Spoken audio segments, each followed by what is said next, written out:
You have reached your destination.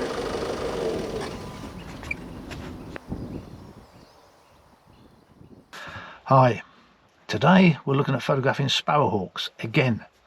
I did a YouTube film on sparrowhawks just a few weeks ago, and you'd call that photographing sparrowhawks the hard way. I showed 3 methods that I've used to photograph sparrowhawks in the past, but at the end of it I listed 3 websites where you can go and rent hides for sparrowhawks. And I've decided, as we come out of these lockdowns and travel restrictions, I'm going to start making up for lost time. I'm going to do a few of these rent-a-hide opportunities in the UK. Never really done many. I did 2 red squirrel hides. That was in the February before the first lockdown, so February 2020.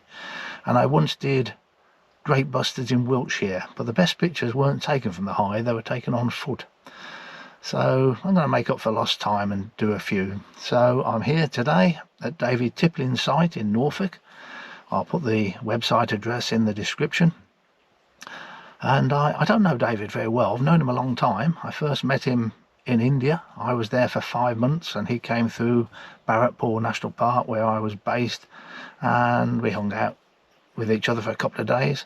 Then I bumped into him in New Mexico, and again we met up in a restaurant a couple of times in the evenings, and then I bumped into him in Minnesota. So I guess we both travel a lot, but maybe I've never met him in England. I'm sure the hide must be very close to here, will be very well organised. He's a very good photographer, so he knows what he's doing. It was very easy to book up. I sent him an email first thing in the morning. Within half an hour I got a response and it was all confirmed that morning. And then you get a PDF file with very good detail on where you're going to meet up. So I'm sure the setup will be good. He's a superb photographer, so everything will be perfect from a photography point of view, and he's very well organised, so I'm sure he's going to be on time. In fact, I can hear a car coming down the track now. Indeed, it was David, and after he'd unlocked the gates we have a short 200-metre drive into the wood to get close to his hides. We're shooting through one-way glass, so the first step is to clean the glass.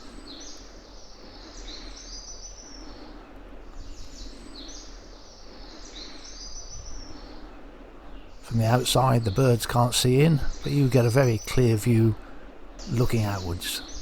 There is a drinking pool just in front of the hide, and the sparrowhawk does apparently come to bathe there from time to time.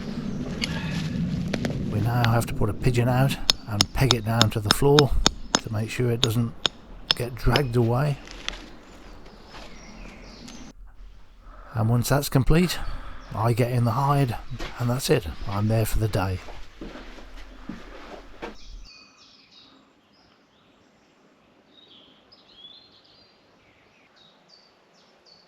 So that's it, we're all set up, ready to go.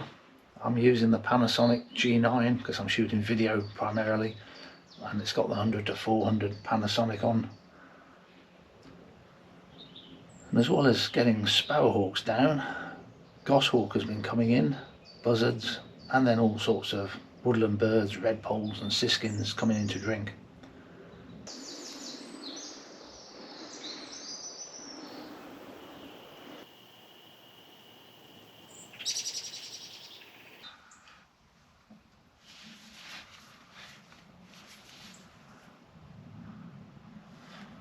It's now 10 o'clock, so I've been here 90 minutes.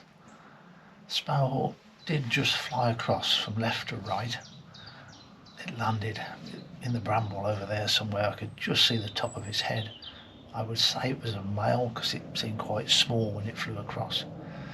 And after about a minute it flew back again and went off to the left, but didn't show any interest in the bait. This is going to be a long session. I'm going to be here probably till 7 o'clock tonight, so that makes it a 10.5 hour stint. The longest I've ever done in a hide is 14 hours, and the longest number of sort of days, I've done 12-hour sessions for 6 days, and I've always said that's about my limit. On day 7 I would crack up, but otherwise I quite enjoy sitting in hides. There's always things to watch.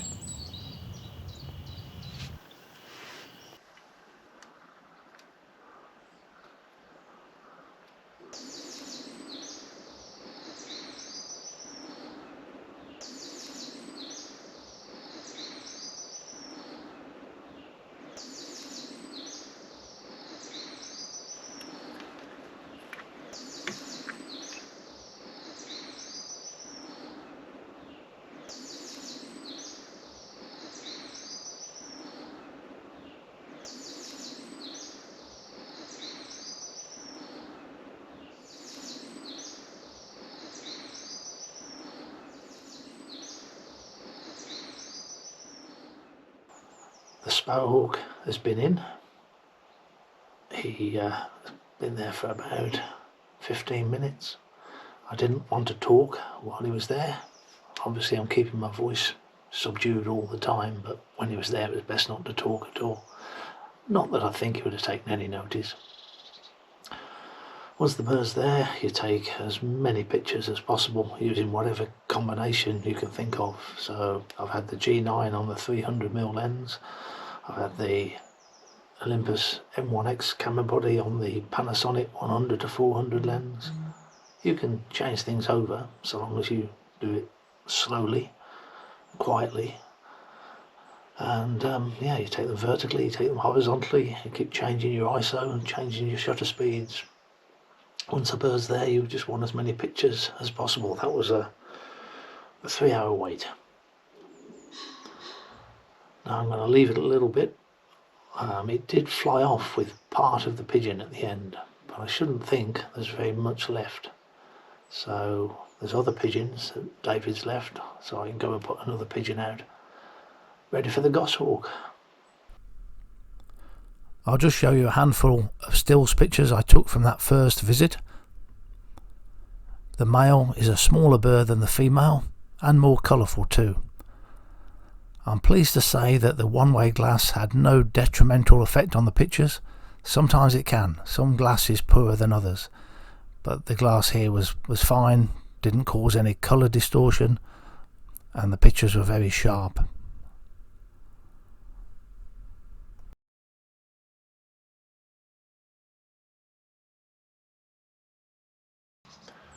Okay, 10 minutes has elapsed since the Sparrowhawk flew off.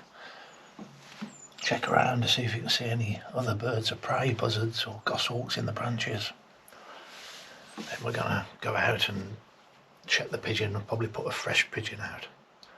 Also a toilet break as well. You used to be able to go all day, but as you get older you don't get through the night so often, do you?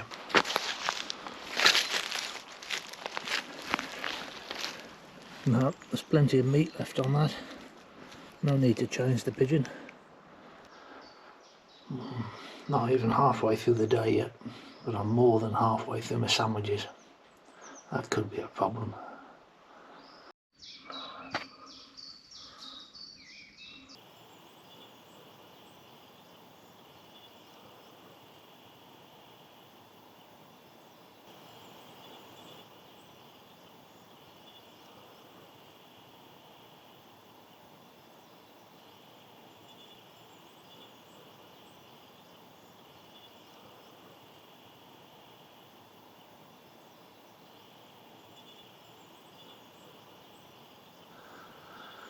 It's now 1 o'clock. I haven't seen any sign of the goshawk. I've heard buzzards calling above, but not seen any. So I'm 4.5 hours into this vigil now. We could just talk about clothing for a while. That would pass a bit of time. Behind this one-way glass, you shouldn't be wearing a white t-shirt because that could well show up from the outside. One-way glass only works because it's dark in here. So if you're wearing something white and you move about, then that white might show up from outside. Better to wear something dark behind one-way glass. But the only really important thing for me about the clothing is it shouldn't make any rustling noise. So in a hide I like to wear these fleece type jackets. I can move my arms about, it doesn't make a noise. Whereas my waterproof jackets with a hard polyester type shell, that's noisy when you move your arms. Probably not a big problem in here because the glass reduces the sound, but it's something I'm very conscious of.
second bird has been in. It's a female, much larger than the first bird. Doesn't really matter which lens you've got when you're photographing these sparrowhawks. David will put the pigeon closer or further away depending on the focal length of your lens.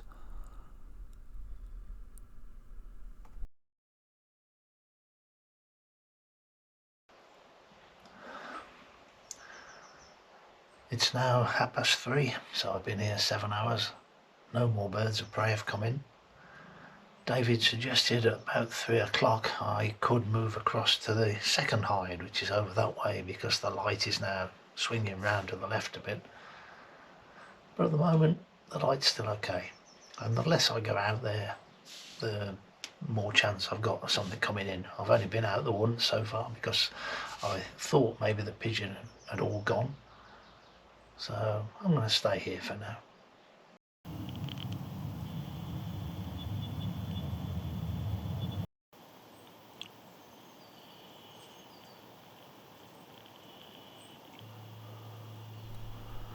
So I stayed in the first hide for the entire day, and I did get a third visit. Towards the end of the day the male came back and sat in the branch for a little while before coming down to the pigeon, and to get 3 visits from a sparrowhawk in one day in a hide is pretty good going. I was very pleased with that.